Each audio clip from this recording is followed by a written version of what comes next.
Los antiácidos son bases débiles que reaccionan con el ácido gástrico para formar una sal y agua. Entonces, como el ácido gástrico tiene un pH bajo, agregamos una base para neutralizar. Su capacidad depende de la capacidad para neutralizar el ácido clorhídrico y de si el estómago está lleno o vacío, ya que cuando el estómago tiene alimentos, los alimentos retardan también la acidez. Se utilizan habitualmente el hidróxido de aluminio o el hidróxido de magnesio, ya sea solos o combinados.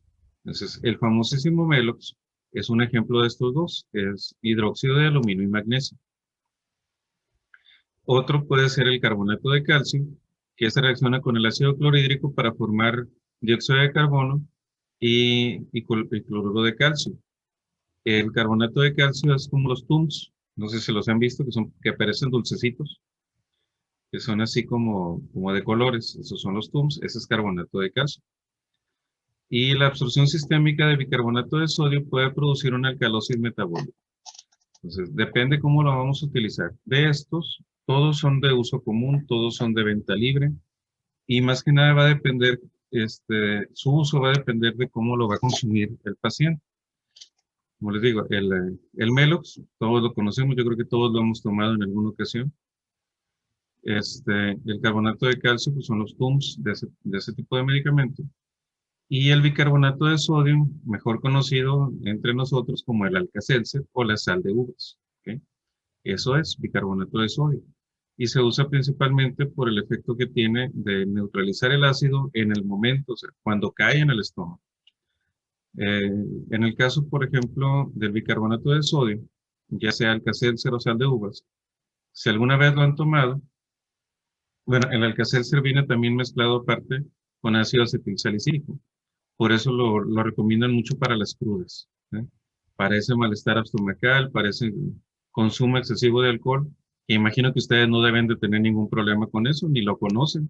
Si acaso lo han visto en la tele, en alguna serie de Netflix o algo así, pero no saben nada de eso. Y en el caso del Alka-Seltzer, por ejemplo, cuando lo consumen, además de la sensación de bienestar, el efecto que tiene al mezclarse con el ácido, la efervescencia, produce que se libere gas dentro del intestino, dentro del estómago, y puede provocar eructos o reflujo. Para algunos pacientes esto es bueno, porque al eructar o al liberar ese gas, se sienten mejor. Pero en el caso de pacientes que están en cama, por ejemplo, que no tienen no están en sus capacidades mentales suficientes, existe un riesgo de que tengan broncoaspiración, porque al venir ese eructo, al venir ese reflujo, puede llegar hasta la garganta y en lugar de salir por la boca, se regresa hacia la tráquea.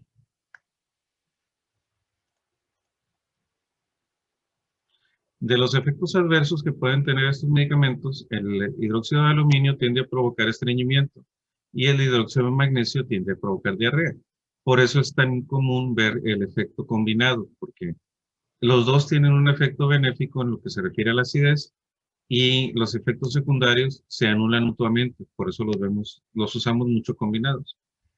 Y como les decía, el bicarbonato de sodio libera oxígeno, libera dióxido de carbono, perdón, y puede provocar los efectos de meteorismo, aumentar el malestar intestinal, sensación de demasiado aire en el intestino, o incluso el reflujo. Por eso es de pensarse en pacientes con hipertensión o insuficiencia cardíaca congestiva. Y aquí los vemos, son las presentaciones más comunes que podemos ver, aunque realmente hay muchas presentaciones más. Y el Alka-Seltzer, como les comento, además viene, bueno, el Alka-Seltzer normal, el clásico, viene mezclado con ácido acetilsalicílico. Después de estos vienen los protectores de la mucosa.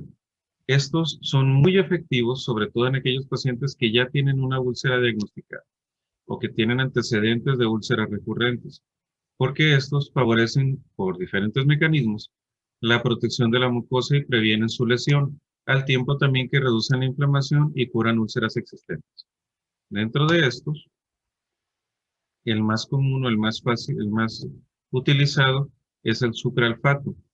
Hagan de cuenta que el paciente lo toma y se une a grupos con carga positiva en la parte del estómago donde hay lesión, donde hay necrosis. Y en esa parte forma un gel complejo con las células epiteliales. Entonces crea una barrera física que dificulta la difusión de ácido clorhídrico hacia la zona afectada. También previene la degradación del moco por la pepsina. Acuérdense que el problema es ese, que el moco se degrada muy rápido. Estimula la liberación de prostaglandinas y la producción de bicarbonato e inhibe la digestión péptica.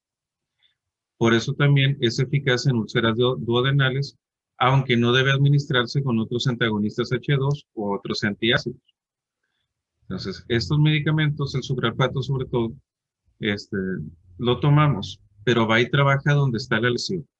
Por eso nos evitamos muchos efectos secundarios, porque nada más trabajar de manera local no se absorbe totalmente a sangre, sino que ahí es donde trabaja. Forma una capa en lugar que cumple la función del moco gástrico. El otro que también es muy frecuente utilizarlo es el subsalicilato de bismuto, mejor conocido como peptobismol. Este cura eficazmente las úlceras gástricas, las úlceras pépticas, inhibe la actividad de la pepsina, aumenta la secreción de moco e interactúa con los glucoproteínas del tracto mucoso necrótico para recubrir y proteger el cráter ulceroso. Entonces, tienen un efecto similar estos dos, porque al tomarlo van y trabajan donde se tiene que trabajar. No se absorben, la absorción sistémica es muy poca. Y en el caso del subsalicilato de bismuto, es de uso muy común, se encuentran en cualquier farmacia, y además cuando lo tomamos, tiene diferentes efectos. Baja la acidez, protege las úlceras, y en caso, por ejemplo, lo vamos a ver más adelante, en caso de que el paciente tenga irritación intestinal, que tenga un tránsito intestinal más rápido, también disminuyen la rapidez del tránsito intestinal, o sea, ayudan también con las diarreas. El problema con estos medicamentos, sobre todo con los antiácidos, es que pues, no vamos a hacer tonto al intestino tampoco, ni al estómago. Como vimos la clase anterior, la acidez del estómago tiene una razón de ser, tiene una necesidad de ser. Entonces, si nosotros administramos antiácidos, el cuerpo va a detectar que el pH del estómago subió, en ocasiones sube mucho, y va a producir más ácido. Entonces, el efecto se va a revertir solo. Por eso, el uso va a depender de la necesidad. No son medicamentos que habitualmente demos cada tantas horas, sino que, por ejemplo, yo cuando lo receto, yo le digo al paciente, usted lo va a tomar cuando tenga la acidez, cuando le pegue las agruras, cuando siente el ardor del estómago, cuando sienta, dicen ellos mucho, un acabamiento. Yo nunca supe que era un acabamiento. Lo buscan en los libros de propedéutica y no lo van allá. Pero me imagino que el paciente se refiere como una sensación de vacío en epigastrio. En ese momento lo van a usar. Se quita esa sensación, se mejora el síntoma y se acabó el medicamento. Si se necesita de nuevo, se puede volver a usar, pero no con un régimen establecido. ¿Sí? Y estos son los ejemplos. El Pepto-Bismol, que todos conocemos, que también tiene su cancioncita y todo, y el sucralfato. De estos, el sucralfato es mucho más caro. ¿Sí? No es que sea difícil de conseguir, ¿no? Pero no son medicamentos que usemos de primera instancia porque tenemos otras opciones. Pero en pacientes que ya tienen una úlcera diagnosticada, el sucralfato es mucho mejor. ¿Sí?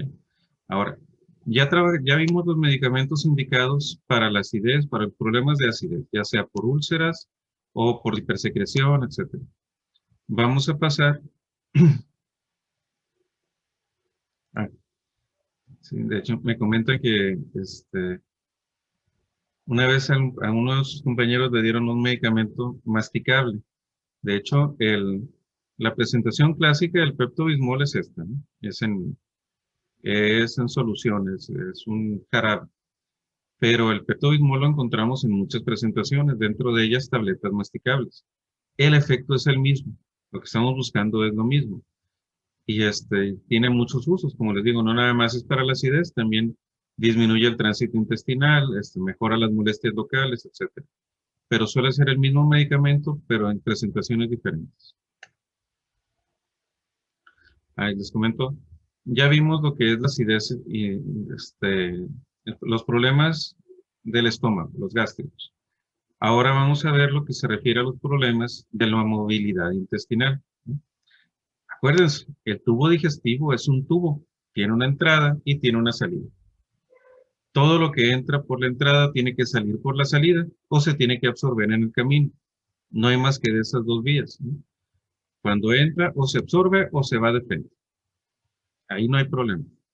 El problema viene cuando ese alimento que consumimos o no se absorbe, o no se degrada, o no se elimina, o se va para atrás. ¿Sí?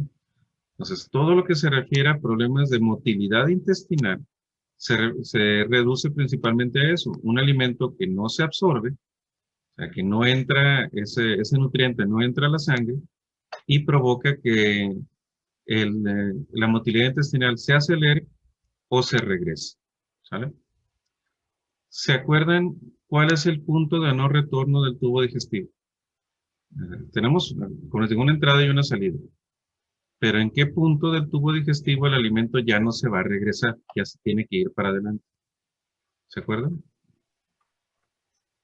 Faringe. ¿Dónde? ¿Ah?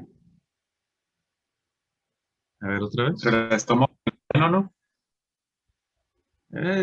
Prueba. Es un punto bien específico. Tiene nombre propio, de hecho. ¿Puedes repetir la pregunta? Es... espérame.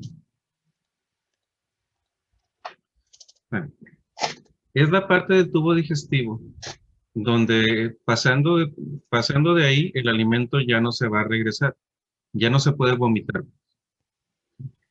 Fíjense, es un tubo. Entra por la boca, laringe, esófago, estómago, intestinos, colon, recto. En el cardio. Pasando del estómago. En el duodeno. Por ahí van. En el esófago. Pues se van a poner a adivinar, ¿no? En el cardio, en el esófago. En el segundo No es lotería, esfínter. jóvenes. ¿No? Es la unión entre el duodeno y yeyuno, se llama ángulo de Treitz. ¿Se acuerdan? Pasando el estómago, está el píloro es la separación entre el estómago y el duodeno.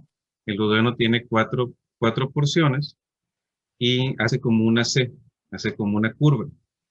Cuando esa curva se cierra y se continúa con el yeyuno, ahí hay un pliegue y ese pliegue se llama ángulo de Treitz. ¿Sí? Ese ángulo de Treitz, ahí es el punto de no retorno. A partir de ahí, o más bien desde ahí, ya el alimento no se puede regresar hacia atrás.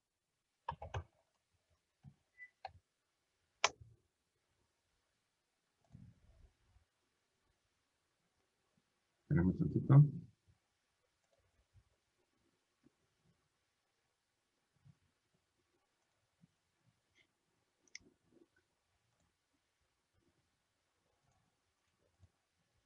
Sí.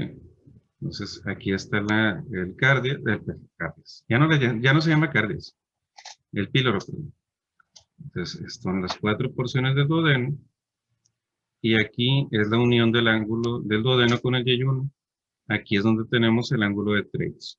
Esta curva que hace es donde ya no permite que el alimento se regrese. Entonces, todo alimento que pase por aquí, que llega al yeyuno, ya no se va a vomitar. ¿Sí? Eso es bien importante, sobre todo en el caso de medicamentos o de intoxicaciones alimentarias, donde necesitamos hacer que el paciente vomite, ya sea mecánicamente o farmacológicamente, pero el medicamento, el alimento que ya pasó de aquí, ya se fue de frente. Eso ya no lo podemos regresar. En el caso, por ejemplo, de pacientes que tienen sangrado de tubo digestivo, es el mismo principio. La sangre que ya pasa, que ya avanza desde ese punto, ya no se va a regresar hacia arriba. Pues, la mayoría de los sangrados de tubo digestivo bajo son sangrados rojos, son como sangre fresca. Y cuando el paciente ve sangre oscura, sangre coagulada, sangre digerida, generalmente es un sangrado de tubo digestivo alto, aunque salga por abajo. Entonces, de los medicamentos que trabajan sobre la motilidad intestinal, de los más utilizados son los antieméticos, es decir, medicamentos para el vómito. Y una de las situaciones más frecuentes que produce vómito, sobre todo vómito continuo y vómito severo, es la quimioterapia. Entonces, vamos a ver varios medicamentos que se usan en quimioterapia y entre otras situaciones. Dentro de ellos, las fenotiacidas, que el ejemplo clásico es la prochlorperacina. Estos actúan antagonizando los receptores de dopamina, son eficaces con la quimioterapia de escasa o moderada potencial emetizante, aunque al aumentar la dosis aumenta también la acción antiemética. Esta queda limitado por los efectos secundarios, que pueden ser hipotensión e intranquilidad, síntomas extrapiramidales y sedación. Es un medicamento que utilizamos sobre todo en esas situaciones, en quimioterapia. No es que no tenga uso en otras cosas, sino que son medicamentos que no serían de primera línea. Para eso tenemos otros que usamos mucho más frecuente, que son los antagonistas del receptor 5-HT3, principalmente ondansetron. También es muy útil en quimioterapia. De todos estos, el que más utilizamos es ondansetron. También es muy útil en quimioterapia, pero se aplica en cualquier situación donde hay vómito. Su acción es prolongada, es una gran ventaja sobre la anterior. Estos antagonizan selectivamente el receptor en la periferia y también en el cerebro. Por eso la acción es muy rápida y es más efectiva, es más prolongada, porque trabajan tanto en la periferia, o sea, en las zonas donde se afecta el tubo digestivo, como en el centro del cerebro donde se refleja o donde se produce la sensación del vómito. Estos pueden administrarse en dosis única, incluso antes de la quimioterapia, como premedicación. De hecho, lo que me ha tocado ver a mí, por ejemplo, es que los pacientes los ve el médico oncólogo o el cirujano oncólogo y les dan su manejo. Entonces, ellos tienen que asistir a quimioterapia cada tanto tiempo o tantos ciclos. Y normalmente, antes de empezar la quimioterapia, ya que tienen al paciente canalizado, lo primero que le pasan es omeprazol y ondansetron. Después ya le pasan el quimioterápico, porque para cuando llegue el medicamento, el paciente ya está medicado para los efectos secundarios. Estos fármacos se metabolizan extensivamente en el hígado, por lo que hay que ajustar las dosis en pacientes con insuficiencia hepática. Y el hidroxidolacetrón es el metabolismo activo del dolacetrón. De la eliminación se realiza por orina. Entonces, la cefalea es un efecto adverso frecuente de los dos, y el dolacetrón puede provocar cambios electrocardiográficos como prolongación del QT. Por lo tanto, hay que adoptar precauciones en pacientes con riesgo de problemas cardíacos. Entonces, el más frecuente que usamos es ondansetron. La medicación va a ir enfocada en eso. Otros que más que nada no son tanto para quimioterapia, sino para vómitos en general, son las benzamidas sustitutas. El principal ejemplo es la metoclopramida. Y a estos se les conocen como, sobre todo a la metoclopramida se le conoce como procinético, es decir, que aumenta el movimiento intestinal. Es muy eficaz en dosis altas contra la elevada capacidad emetizante del cisplatino. Los efectos adversos, que dependen también de la dosis, son antidopaminérgicos como sedación, diarrea y síntomas extrapiramidales. Estos efectos son los que principalmente limitan la utilización. Este tipo de medicamentos, muchos pacientes me dicen, es que yo soy alérgico a la metoclopramida. Ah, bueno, es alérgico. ¿Qué le pasa con la metoclopramida? Sí, cuando tomo metoclopramida empiezo a temblar.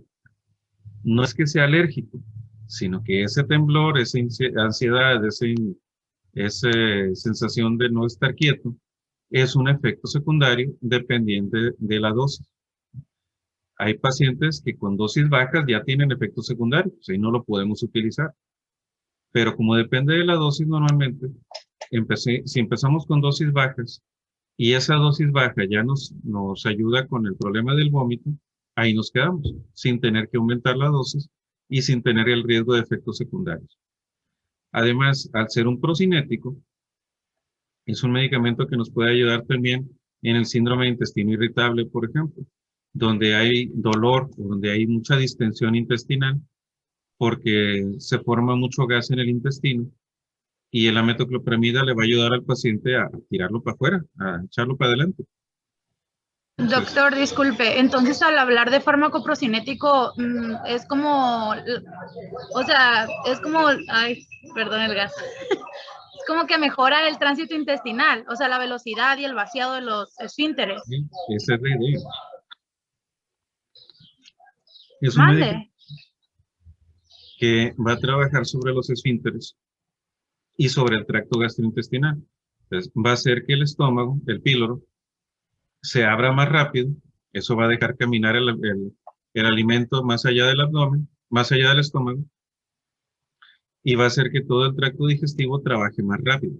También va a ayudar a relajar el esfínter anal interior, que es el esfínter involuntario, para que pues todo se vaya para adelante, ¿no? Y que se tire lo que se tenga que tirar. El problema con este tipo de medicamentos es que si tenemos un paciente, por ejemplo, con vómitos y que también tiene diarrea, pues le vamos a dar en la torre, porque sí es cierto, le vamos a controlar el vómito, pero va a estar con propulsión a chorro toda la tarde, porque va a salir todavía más líquido que por la pura diarrea, ¿sí? Y también hay que tener mucho cuidado en pacientes que tengan intestino muy sensible, porque al usar metoclopramida vamos a hacer que el intestino se mueva más rápido. Y si ese paciente ya es sensible a los cólicos o tiene meteorismo, que tiene muy hinchado el estómago, y no lo puede sacar, pues va a ser más lucha dentro del intestino. Por eso tiene sus indicaciones bien específicas y hay que saber cuándo conviene y cuándo no. Entonces, para vómito es buenísima la metoclopramida. Y la tenemos en presentaciones vía oral e intravenosa e intramuscular. Eh, para el cálculo de metoclopramida en niños se tiene una fórmula específica y en adultos principalmente se usa una cada 8 horas como dosis top. Podemos usar una diaria, por ejemplo, o viene de 10 miligramos, la mitad, cada tantas horas, cada 6, cada 8 horas, porque el efecto depende de la dosis. A mayor dosis, mayor efecto, pero mayores efectos secundarios también. Entonces, de eso va a depender más que nada, de cómo la vamos a utilizar. Y tenerle cuidado, ¿no? Porque en niños, sobre todo, calcular bien las dosis, e irnos sobre todo a la dosis mínima necesaria, porque los niños son muy susceptibles a estos efectos extrapiramidales. Y ahí, pues, si el papá ve que el niño está temblando, te vas a echar la bronca con el papá, no con el niño. Entonces, tener mucho cuidado, sobre todo en niños y en personas que ya tienen antecedentes de efectos secundarios con el uso de metoclopramida. Doctor, Mande. la metoclopramida es que una vez me dijeron en el hospital que ya ve, pues como para su tratamiento producías el efecto contrario si lo administrabas de una manera rápida e intravenosa. O no sé si era ese medicamento, creo. O sea que nosotros lo administramos para el vómito, pero si lo hacíamos de una manera rápida, lo que vamos a ocasionar iba a ser el vómito de una manera muy expulsiva. Así No lo había escuchado, fíjate. Quién sabe, a lo mejor ya la experiencia en el hospital. Pero en sí, la metoclopramida, cuando lo usamos de manera intravenosa, se debe de usar diluida, no son dosis así en bolo, como le decimos, de meter todo el medicamento completo, sino que se tiene que diluir. Generalmente una ampolleta de 2 mililitros la diluyen en 10 para pasarlo lentamente a través de la vena. Principalmente por los efectos extrapiramidales, perdón. Pero pues depende, ¿no? Ya cómo la vas a utilizar. Ese es el efecto, bueno, esa es la utilización para la que fue hecha, ¿no? De hecho, me ha tocado médicos, por ejemplo, que dan metoclopramida para para migraña. Y así como que, canijo, como que ¿para qué o qué? Y es que uno de los efectos secundarios de la metoclopramida es la sedación. Entonces, en pacientes con migraña, sobre todo aquellos que dependen que la migraña depende del efecto del estado de ánimo, se estresan y les duele la cabeza, pues. Entonces, el uso de metoclopramida puede ayudar en la migraña también, pero no por el efecto directo, sino por el efecto secundario.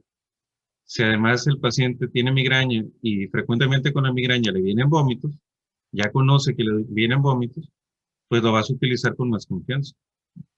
No por el efecto directo, como les digo, sino por los efectos secundarios. ¿Okay? Por eso hay que saber cuáles medicamentos usar en qué momento. Bueno, hablando del difenidol, ahí vamos para allá. Otros antieméticos de uso menos frecuente son, por ejemplo, las butorofenonas, que no los utilizamos mucho o no son medicamentos antieméticos como tal. De hecho, de estos el haloperidol es el que más utilizamos, pero es por su efecto psiquiátrico, sobre todo en pacientes con antecedentes de psicosis. Las benzodiazepinas tienen un efecto muy fuerte para el antiemético, pero pues ahí predominan los efectos de sedación también, van a depender del uso. Incluso algunos corticosteroides como la dexametasona o la metilprednisolona tienen un efecto en ese sentido, pero no es su efecto principal, y otros menos frecuentes, ¿no? De aquí, medicamentos antihistamínicos como la difenidramina o el difenidol, el dimenhidronato. El dimenhidronato es el Dramamine, el que usamos mucho para las náuseas. Ahí, medicamentos como el difenidol no son para el vómito. Ojo, el difenidol no es para el vómito, es para las náuseas, ¿sí? Entonces, difenidol, dimenhidronato, difenidramina, todos son para las náuseas. No son medicamentos para vómito. Lo que pasa es que frecuentemente encontramos los dos efectos, sobre todo cuando la náusea da lugar al vómito, como en el caso de la náusea por movimiento. Si alguna vez se subieron a un barco o si alguna vez atravesaron la Sierra de Durango en carro, no se lo recomiendo. Yo lo hice muchas veces y siempre me tenía que premedicar antes. Entonces, son medicamentos muy útiles y se puede usar combinado como viene aquí, pero no es, la indicación directa no es el vómito, ¿okay?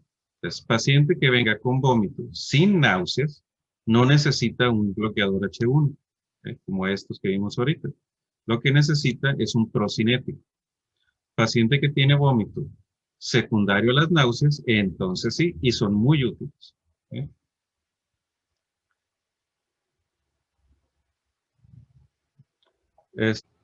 Seguimos con los medicamentos utilizados para el tránsito intestinal. Ya vimos lo que era el vómito, ¿no? Cuando va de vuelta. Ahora vamos a ver cuando va para afuera. Y cuando va para afuera puede que sea que va muy rápido o que va muy lento. Entonces, cualquiera de los dos puede ser un problema.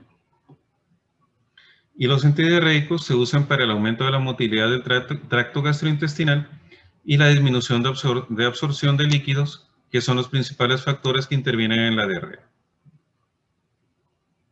Entonces, tenemos tres tipos de fármacos. Los primeros son los fármacos antimotilidad, que serían los contrarios a los procinéticos, ¿okay?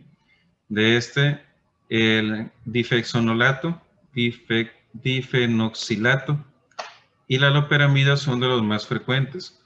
Por mucho, usamos más frecuente la loperamida, ¿okay? Estos son análogos de la petidina y tienen acciones de tipo opioide sobre el intestino, sin el efecto opioide, no se emocionen. Entonces, estos activan los receptores opioides en el plexo nervioso entérico para inhibir la liberación de acetilcolina y disminuir el peristaltismo. Sus efectos adversos son la somnolencia, calambres abdominales y mareos, y no deben utilizarse en niños de corta edad ni en pacientes con colitis grave por el riesgo de megacolon tóxico. Entonces, si alguno de ustedes ha tomado loperamida, la loperamida la usamos para la diarrea, pero cuando es una diarrea secretora, no infecciosa, ¿sí?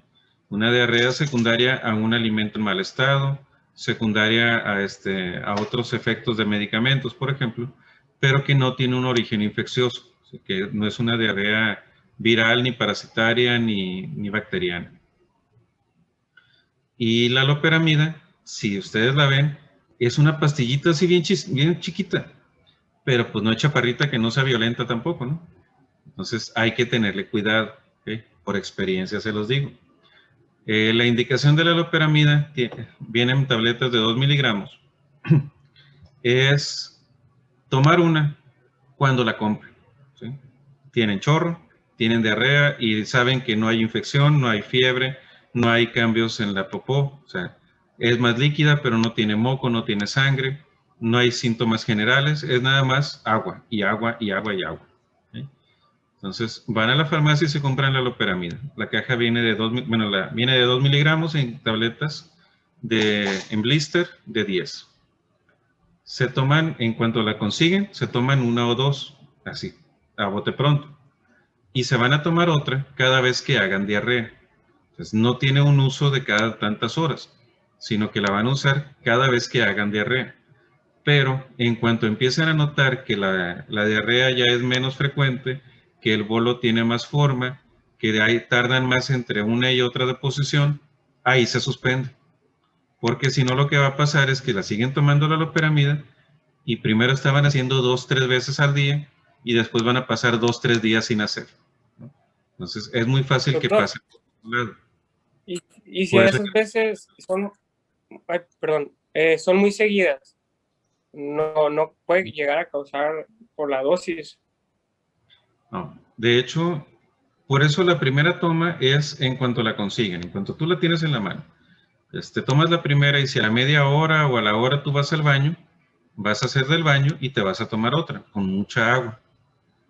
Si vuelves a hacer del baño igual, media hora, una hora más, hay que tomar otra. Ya para la segunda, tercera dosis se empieza a hacer más a lo largo, ya tarda más y el bolo es más formado. Pues, la presentación es de 10 y es rarísimo que el paciente se tome las 10 en 2 o 3 días, por ejemplo.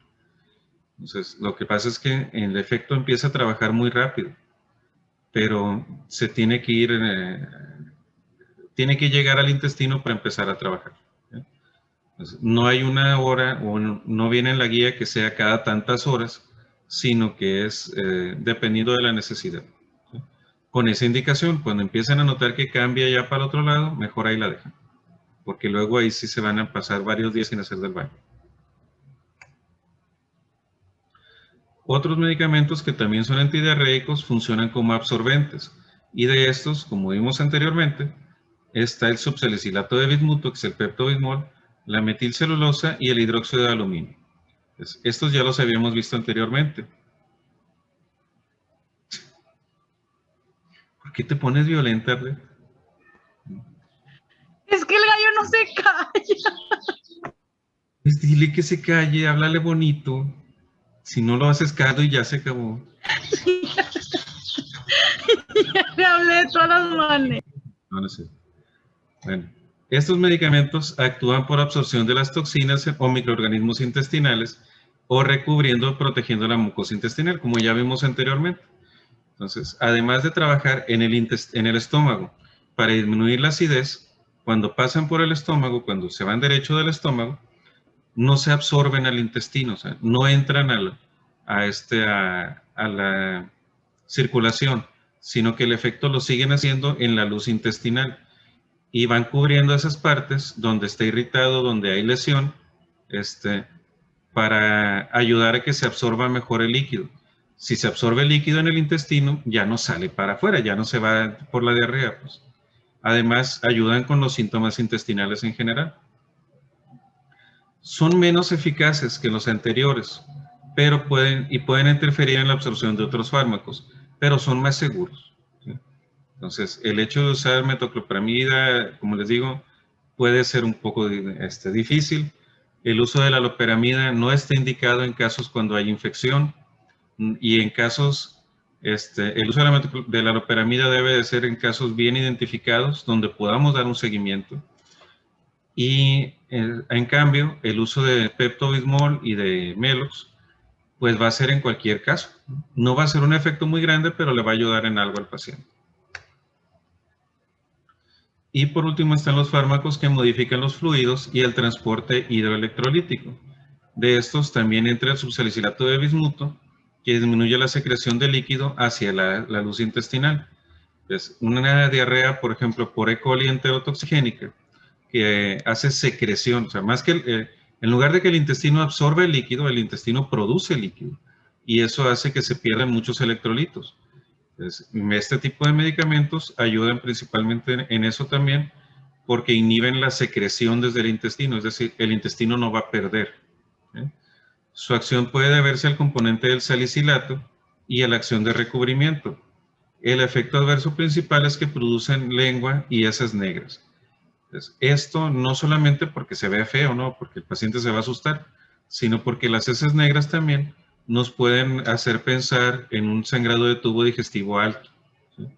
Porque igual en el sangrado de tubo digestivo alto también hay presentación de heces negras, pero esas son heces negras fétidas. Y por el uso de bismuto va a tener esas negras, pero no son fétidas. Y aquí al hablar de fetidez no hay puntos intermedios. Si ustedes han tenido alguna vez una diarrea infecciosa, no hay de que esté un poquito que huele feo, ¿no? Huele feo, no hay ninguna duda. Y no hay algo poquito que poquito huele feo. Esa sería la diferencia clínica entre heces negras por uso de bismuto y heces negras por sangrado. Ahora pues ya tenemos el otro lado de la moneda, ¿no? Ya vimos los que se regresan, ya vimos los que van de frente muy rápido, y ahora vamos a ver los medicamentos que utilizamos cuando no sale nada, los laxantes. Estos se emplean habitualmente para acelerar el movimiento de los alimentos a lo largo del tracto gastrointestinal. De aquí hay diferentes tipos también. Unos son, por ejemplo, los irritantes y estimulantes. El CEN, o los cenócidos, el ingrediente activo está formado por un grupo de cenócidos. Generalmente se venden como cenócidos A y B. Estos forman un complejo natural de glucósidos androquinónicos. Por vía oral provocan la evacuación intestinal en un plazo de 8 a 12 horas. Esto es importante porque es recomendable usarlos en la noche, ¿sí? Cuando el paciente tiene el intestino en reposo. Bueno, suponemos que el paciente no se va a levantar a las 3 de la mañana a comer si está estreñido, ¿no? Pero pues hay cada elemento allá afuera que no podemos decir nada por seguro. Pero la indicación o el modo de uso más común es usarlos en la noche. El paciente los tome antes de acostarse para que el medicamento trabaje en el intestino durante la noche con el intestino en reposo, y en la mañana se levanta y va al baño a gusto y saca lo que tenga que sacar. Estos también inducen la liberación de agua y electrolitos a la luz intestinal. Entonces, es un riesgo para pacientes que tienen antecedente o que tienen una facilidad para la desnutrición, como los adultos mayores, los niños chiquitos o pacientes que tienen mala alimentación. Y es muy útil para tratar el estreñimiento ocasionado por opioides. Pacientes que ya están tomando opioides, ya sea por dolor crónico, por cáncer, por otro tipo de lesiones, se van a beneficiar mucho en estos. Una ventaja también de los cenócidos es que no se absorben tampoco. Entonces, ayudan a que se vaya todo para adelante. Otro que es más bien un irritante es el aceite de ricino. Una vez ingerido, en el intestino se disocia a ácido ricinoleico, que es muy irritante y es lo que provoca que aumente el peristaltismo. Entonces, el paciente lo toma y el intestino reacciona, hace una irritación y produce más secreción, y esa secreción va a hacer que lo que está atorado pues salga para adelante. Debe evitarse en las embarazadas, ya que además puede producir contracciones uterinas, y eso nos va a llevar a un riesgo de parto prematuro o a un riesgo de aborto. Ahí voy con los piñalim y las semifibras. Estos son laxantes formadores de masa. Aquí se incluyen los coloides hidrófilos de las partes no digeribles de la fibra y las verduras, como los que vemos mucho allá afuera. Estos forman geles en el intestino grueso que con la consiguiente retención de agua y distensión intestinal, lo que aumenta la actividad peristáltica. Dentro de estos medicamentos están la metilcelulosa, las semillas de psyllium o Psyllium plantago y el salvado. Estos deben usarse con precaución en pacientes que permanecen en coma por el riesgo de obstrucción intestinal. Estos medicamentos principalmente lo que hacen es que el bolo fecal o el bolo alimenticio se hace de mayor volumen. Y al tener un mayor volumen, el intestino se fuerza más para sacarlos. Un problema aquí que pueden tener estos pacientes, sobre todo aquellos que son muy crónicos, es que entre más se tarden en usar estos, más difícil va a ser el efecto. Porque el efecto lo va a hacer sobre la parte del intestino donde está la materia fecal, pues. Entonces, si ese paciente ya tiene 2 o 3 días sin hacer del baño, esa materia fecal se va a ir impactando en la parte más distal, más cercando al recto, pero va a ser un tapón, va a ser una masa más dura cada vez, y el laxante va a trabajar atrás del tapón, pues. Entonces, ese paciente primero tiene que arrojar ese tapón. ¿Cómo le va a hacer? ¿Quién sabe? A veces hay que echarle la mano, pero ya arrojando ese tapón, todo lo demás sale por su cuenta. También están los laxantes salinos y osmóticos, y dentro de estos el citrato de magnesio, el sulfato de magnesio, el fosfato sódico y el hidróxido de magnesio son sales no absorbibles que retienen agua por ósmosis en el intestino y lo distienden. Aquí el polietilenglicol se utiliza como enema. Tiene una presentación líquida que ya viene en formato de enema, y ese se aplica directamente a través del recto, se vacía hacia la ámpula rectal y se va a traer todo lo que esté ahí cerca. Este mismo medicamento también se puede usar en polvo en versión vía oral, sobre todo cuando se le va a hacer algún procedimiento radiodiagnóstico al paciente, porque el efecto en enema nos va a ayudar mucho para limpiar sobre todo el recto, ¿sí? Que es la parte final del tubo digestivo. Es útil, por ejemplo, para hacer ¿cómo se llaman? Colonoscopías. Pero el mismo medicamento en polvo, vía oral, nos va a ayudar a limpiar todo, desde arriba hasta todo para adelante. Entonces, este tipo de medicamentos generalmente lo recetan para los estudios de diagnóstico en el intestino, para evitar señales que no sean las correctas. Y la lactulosa también actúa como laxante osmótico. Este también es administrado vía oral, es degradado por las bacterias intestinales en ácido láctico, fórmico y acético, y causa un aumento de la presión osmótica con acumulación de líquido y distensión del colon. Entonces, hace un efecto similar, pero es también vía oral y limpia todo el intestino, ¿sale? Entonces, otros laxantes de uso menos frecuente son los reblandecedores fecales, principalmente de aquí el decusato sódico, cálcico y potásico. El problema con estos es que pueden tardar muchos días en trabajar, entonces no son para uso agudo, más bien son para pacientes crónicos. Los laxantes lubricantes como la parafina y los supositorios de glicerina ayudan principalmente en pacientes que tienen ese tapón que les digo, que ya tienen tiempo con el estreñimiento y que no está trabajando bien los formadores de masa. Que los formadores de masa gástrica, de masa intestinal, van a trabajar atrás del tapón. Entonces, estos, sobre todo ¿cómo se llama? Los supositorios de glicerina van a ayudar mucho para liberar ese tapón. Y es frecuente su uso en niños, porque el niño pues es muy sensible, el dolor, la molestia. Se pone el supositorio, se deja un ratito y ya que el niño tiene ganas de ir al baño y todo va para afuera. Hasta la mamá va saliendo corriendo del baño. Y por último, los activadores de canales de cloro. El único ejemplo que viene en el libro es la lubiprostona. Es esta cosa, que actúa activando canales de cloruro para aumentar la secreción de líquido en la luz intestinal.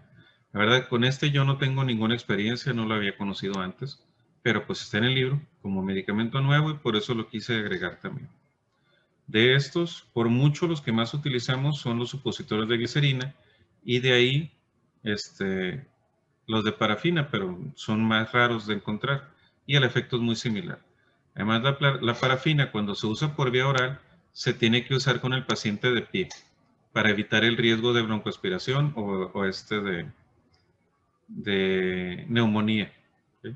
Porque el efecto es por donde va pasando. Y creo que era todo. ¿Sí? ¿Dudas, preguntas, comentarios?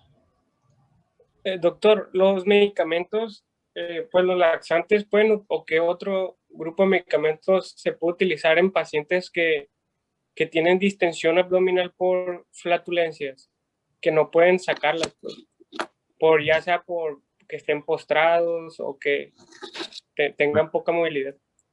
En ese tipo de casos, sobre todo en casos agudos, ¿no? Que en el momento que tú comiste algo y sientes muy hinchado el estómago, sientes mucho aire, habría que buscar una combinación. Porque por un lado, pues están los que vimos ahorita que son para los laxantes, ¿no?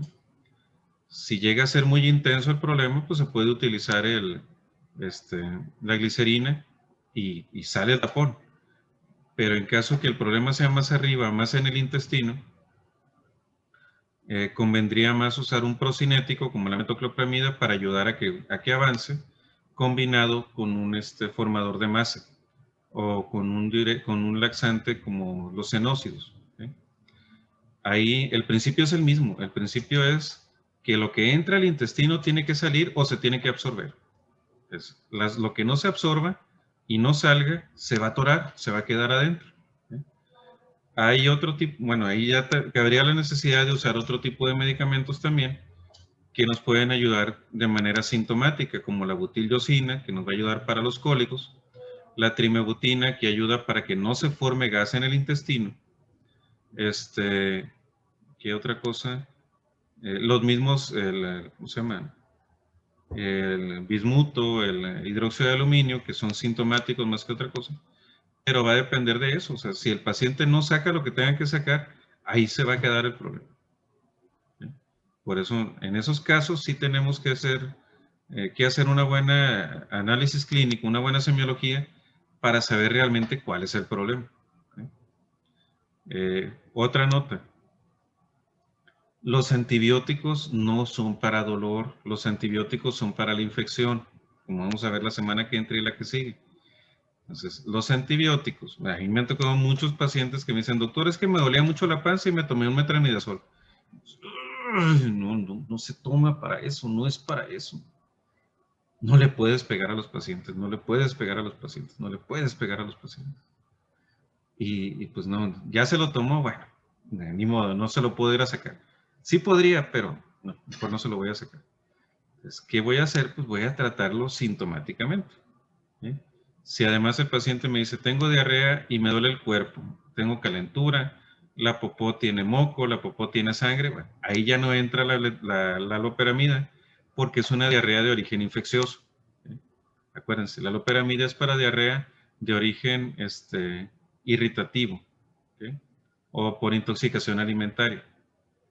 Entonces, cualquier diarrea que no sea totalmente líquida, no le den metoclopramida, no se metan en broncas. Cuando es diarrea infecciosa,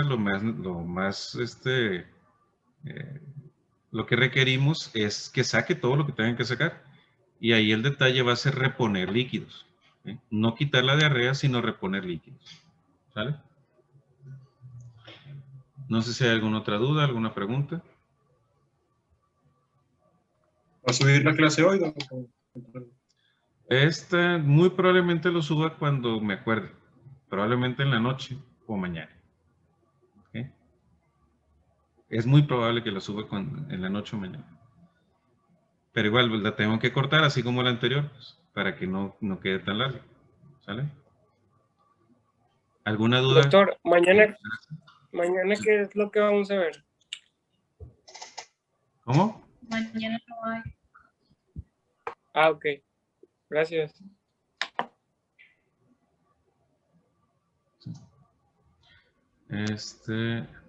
¿Algo más? ¿Todo tranquilo, dentado y cooperador? Okay. Entonces, jóvenes, lo dejamos aquí. Nos vemos el martes. ¿Ok?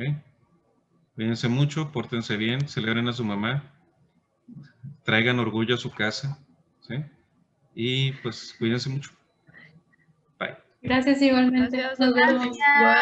Gracias, doctor. Bye.